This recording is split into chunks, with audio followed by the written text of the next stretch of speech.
मैं अपना आप एक नए वीडियो में स्वागत करता हूं। तो भाई सनी पाजी ने भाई अक्षय और अजय को पछाड़ा। अब कैसे पछाड़ा, क्यों पछाड़ा और हुआ क्या है? भाई देखो, सनी पाजी आज के टाइम पे भाई मैं अगर गलत नहीं हूं ना तो बॉलीवुड में एक बहुत ही पॉपुलर चेहरा हो चुके हैं, पॉपुलर चेहरा। क्योंकि देखो यहाँ पे ना जो एक्टर्स पिछले 20-25 सालों से लगातार रनिंग में काम कर रहे थे, सनी पाजी ने उनको भी पछाड़ दिया है। मैं बात कर रहा हूं दोस्तों अक्षय कुमार और अजय देवगन साहब की। अब देखो इन दोनों ने कितना काम किया भाई, बहुत काम किया और सनी देओल से ज्यादा फिल्में की हैं।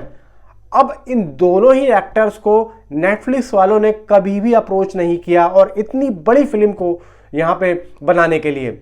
अब यहां पे पता है क्या है, यहां पे सीधी सी बात वही हो गई कि सनी पाजी ने एक ही बार में गदर 2 करके अक्षय कुमार और अजय देवगन की जो जितनी भी पिछली फिल्में आ चुकी हैं ना, जो अच्छी भी रही हैं और बुरी भी रही हैं, उन सभी की मां बहन कर दी है। ये बात हुई है।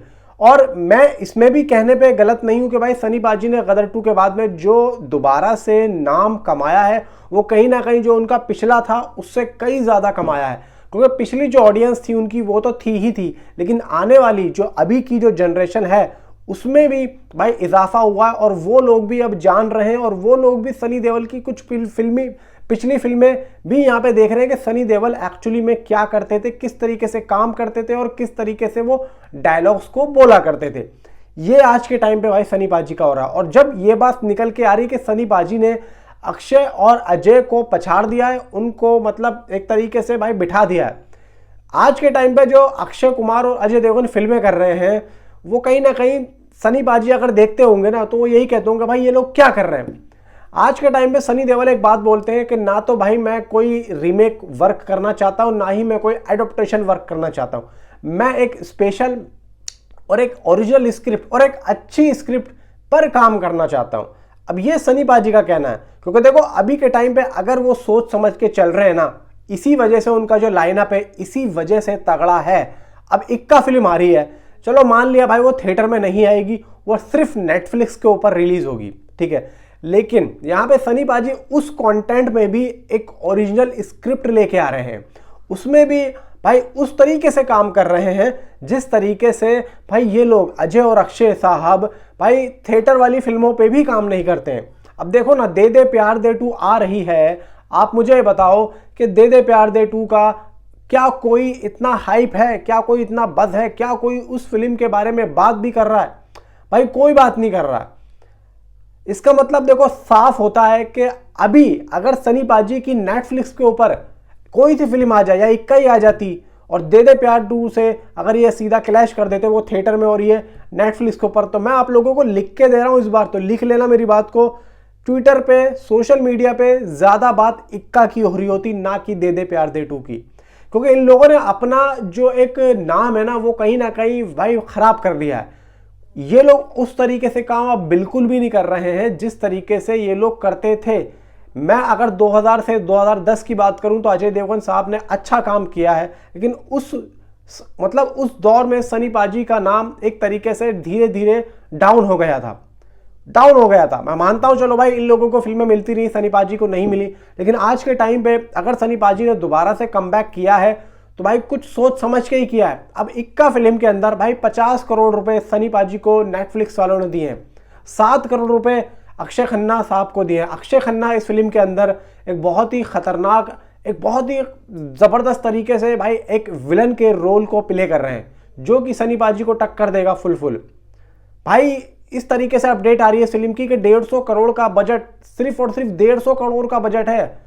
अब आप मेरी एक बात जरा कान खोल के सुन लेना, अगर एक फिल्म का 150 करोड़ बजट होता है और वो थिएट्रिकल रिलीज हो रही है ना, तो आप सोचो कि अगर थिएट्रिकल रिलीज हो रही है तो उसके प्रमोशंस भी होंगे, ठीक है, उसके ये लोग फिर चिप भी बनाते हैं जो कि थिएटर्स में जाता है, सब में पैसा लगता है, पोस्टर्स बनते हैं, बहुत सारी चीजें होती हैं। लेकिन भाई नेटफ्लिक्स के ऊपर ऐसा कुछ नहीं है। यानी कि आप समझ रहे हो, सीधा सीधा सनी पाजी की फीस और यहाँ पे 100 करोड़ का जो प्रोडक्शन वर्क है वो उसमें लगेगा। मतलब यार अगर मैं सनी पाजी की फीस निकाल के बात करूं तो अक्षय खन्ना के 7 करोड़ रुपए हैं, 57 करोड़ रुपए आप साइड में रख दो, और कोई भी इस फिल्म के अंदर इतना कोई बड़ा एक्टर नहीं है भाई साहब। 100 करोड़ रुपए सिर्फ और सिर्फ प्रोडक्शन वैल्यू होगी, और वो भी नेटफ्लिक्स की प्रोडक्शन जो वैल्यू होगी आप लोग देखना भाई किस तरीके से होती है।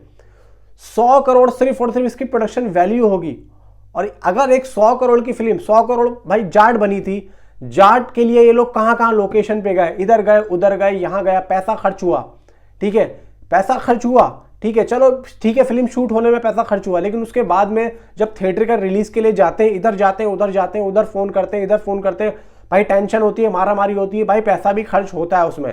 100 करोड़ तो एक बहुत ही, मैं एक मतलब बहुत ही कम से कम बता रहा हूं आप लोगों को, लेकिन भाई यहाँ पे नेटफ्लिक्स पे ऐसा कुछ नहीं होगा, सीधा ओटीटी पे आएगी। तो इसका मतलब साफ है कि इधर उधर जो फालतू का पैसा लगना था वो नहीं लग रहा, सीधा यहाँ पे सीधा भाई प्रोडक्शन में ही वर्क जो है इन्होंने वर्क किया है और काम किया है। इसका मतलब साफ है कि भाई एक तो हमें प्रोडक्शन वैल्यू जबरदस्त देखने को मिलेगी, प्लस इसकी स्टोरी पे इन लोगों ने काम किया। 100% यहाँ पे स्टोरी हमें बेहतरीन लेवल की देखने को मिलेगी, क्योंकि अक्षय खन्ना और सनी देओल साथ में। और मैं सनी पाजी को तो चलो अभी मैं नहीं बात कर रहा हूँ, मैं अक्षय खन्ना की बात कर रहा हूँ।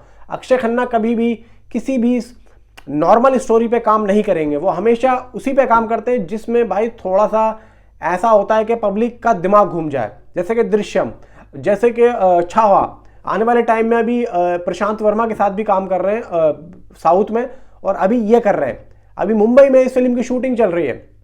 और कल एक पोस्टर, एक फैन मेड पोस्टर किसी ने भाई यहाँ पे रिलीज किया था अपने किसी जो है अकाउंट से, भाई उसको देख के तो मैं थोड़ी देर के लिए ये समझ गया कि भाई ये ऑफिशियली पोस्टर आया। और क्या जबरदस्त उस बंदे की कलाकारी पे मैं कहता हूं कि भाई साहब 100 बार सैल्यूट है। उस बंदे ने बहुत ही अपर लेवल का वो पोस्टर बनाया। मैं कहता हूं कि इस पोस्टर को मेकर्स को दे देना चाहिए। मेकर्स इसी पोस्टर को अगर अपने ऑफिशियल अकाउंट से रिलीज करेंगे तो भाई कोई भी आंखें बंद करके कह देगा कि भाई हाँ ये पोस्टर भाई ऑफिशियली ही है, कमाल का उसने वर्क किया है। तो देखो यहाँ पे सीधी सी बात हो जाती है कि आने वाले टाइम में अक्षय कुमार अगर अच्छा काम करते हैं, अब देखो ना भाई एक हैवान आ रही है, वो भी तो एक रीमेक है भाई मलयालम फिल्म की, वो भी एक रीमेक है। अब इससे पहले अगर आप कहोगे भाई मलयालम फिल्म की और कौन सी रीमेक आई, आप देवा ले लो, देवा रोशन एंड्रयूज की, मलयालम खुद की मुंबई पुलिस की, उन्हीं की रीमेक थी, जबकि वो हिंदी में भी नहीं थी। और अगर मैं हैवान की बात करूं तो हैवान जो ओरिजिनल मलयालम में है वो ऑलरेडी भाई हिंदी में पड़ी है, यूट्यूब पे मैं उस दिन देख भी रहा था, आप देखो आपको समझ में आएगा। तो यहाँ पे अगर अक्षय कुमार इस तरीके से काम करेंगे तो कहीं ना कहीं भाई देखो मैं नहीं समझता कि हैवान अच्छी चलेगी। इससे बढ़िया तो लाइनअप या फिर अजय देवगन साहब से अच्छा लाइनअप तो मैं कहता हूँ सनी पाजी का है। सनी पाजी आज के टाइम पे अगर फिल्मों को अच्छे तरीके से चूज कर रहे हैं तो सिर्फ और सिर्फ जो इतने टाइम उनको काम नहीं मिला वो कहीं ना कहीं उस चीज से उसको सीख के आए हैं। वो पिछली गलतियां नहीं करना चाहते जो कि उन्होंने की हैं, लेकिन ये लोग दोहराए पे दोहराए जा रहे हैं। इनको लग रहा है कि हमारे पास प्रोडक्शन हाउस आ रहे हैं, हमें काम मिल रहा है, लेकिन भाई वो भी एक वक्त तक ही है। एक टाइम आएगा कि वो वक्त भी खत्म हो जाएगा। तो अक्षय और भाई अजय को तो सनी पाजी ने पछाड़ दिया है। नीचे कमेंट पे आप अपनी राय मुझे जरूर बताएं। Thanks for watching.